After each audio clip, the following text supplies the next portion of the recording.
শারদীয় দুর্গোৎসবকে সামনে রেখে দিনাজপুরের মন্দিরগুলোতে চলছে ব্যাপক প্রস্তুতি। শেষ পর্যায়ে প্রতিমা রঙের কাজ। মণ্ডপে মণ্ডপে চলছে সাজসজ্জার কাজও। জেলার ১৩টি উপজেলায় ১,২৮২টি মণ্ডপে এবার পূজা অনুষ্ঠিত হবে। শেষ মুহূর্তে রাত দিন এক করে কাজ করছেন কারিগররা।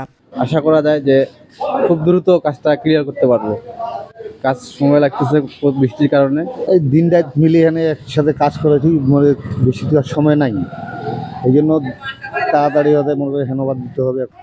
নির্বিঘ্নে শারদীয় দুর্গাপূজা উদযাপনে আইনশৃঙ্খলা বাহিনীর পক্ষ থেকে নেওয়া হয়েছে সব ধরনের ব্যবস্থা। আমাদের অফিসার ফোর্স যারা আছে তাদের বিটওয়ারি ভাগ করা আছে। এই বিটওয়ারি ভাগ করে আমরা প্রতিনিয়ত পরিদর্শনের মধ্যে রাখছি। গোয়েন্দা নজরদারি বৃদ্ধি করা হয়েছে যাতে কোনো প্রকার তথ্য পেলে তাৎক্ষণিক ব্যবস্থা নেওয়া যায়।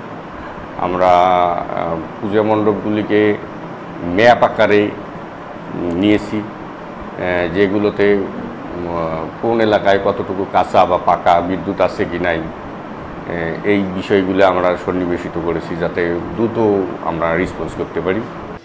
কুমিল্লায় বন্যার কারণে দেরিতে শুরু হয়েছে প্রতিমা তৈরির কাজ। অনেক পূজা মণ্ডপে এখনও শেষ হয়নি প্রতিমা তৈরি।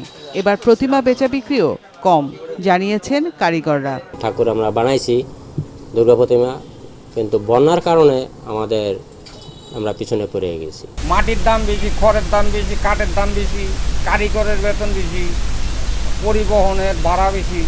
এই আন্দাজে কাস্টমাররা এই পয়সাটা আমরা দিতে চায় না।